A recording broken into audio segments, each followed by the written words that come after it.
Jim? Thank you, Alan. Thanks, Carl. Thanks, Russ, and everybody else. Don't you love the smell of revolution in the afternoon? Where else would you rather be than right here, right now, in Buffalo, New York, the front line in America's war against big government, honoring the day that New York State declared its independence from Great Britain. Frank Sinatra used to ask, what is America? Let me change that question slightly. What was America? Because whatever it was no longer exists. You can say the Pledge of Allegiance and sing the national anthem if you want, but please don't think you're honoring the land of Washington and Jefferson. It has been many decades since America was governed by the Jeffersonian principle of limited government, or George Washington's foreign policy of minding our own damn business. Having a global military empire is not exactly what I would call minding our own damn business.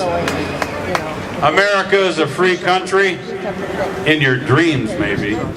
Or if you define a free country as a country where the government can do whatever the hell it wants, then yes, America is a free government. Perhaps you think a free country is a country with elections. Well, when did you ever agree to exchange your right to liberty for the right to vote for which politicians will be our new slave masters?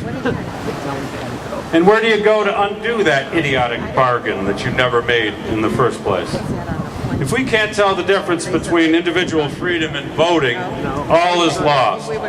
If you fail to understand that majority rule in elections are just an excuse to violate your natural right to liberty, we might as well all go home right now. Now, we just stumbled on the answer to the question, what was America? For thousands of years of recorded history, men and women were governed by thugs who grabbed power by brute force and called themselves kings and emperors and kaisers, Caesars, khans, shahs, and sultans. Then about 300 years ago, a movement arose that led to the creation of America. And we keep that movement alive here today. That movement holds that all human beings have a natural right to liberty, which the government, democracy or not, cannot violate.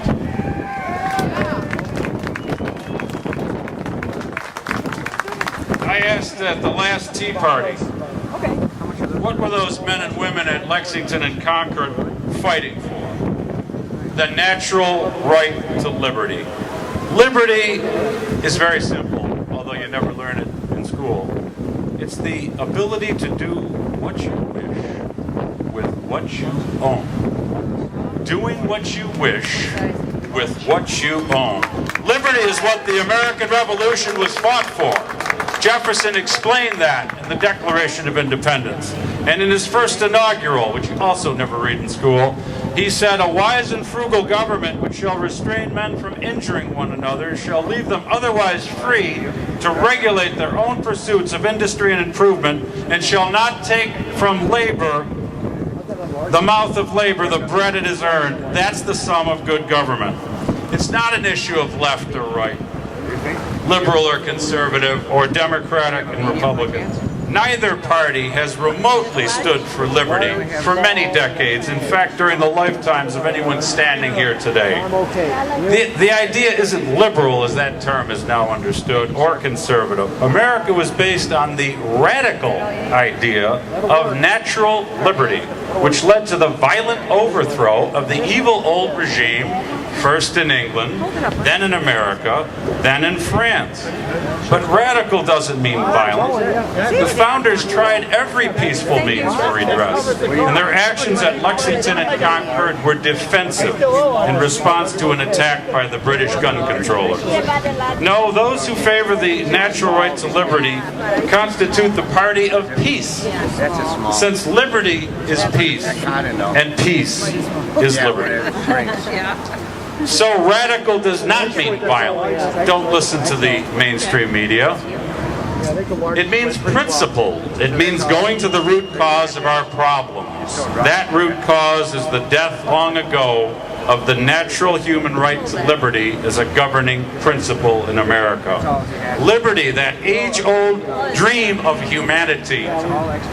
We have never tasted it. We can only imagine what it was like to wake up after the Revolution for Americans of that era and to know the day is yours. Your life is yours. Your property is yours. You're the master of your own destiny.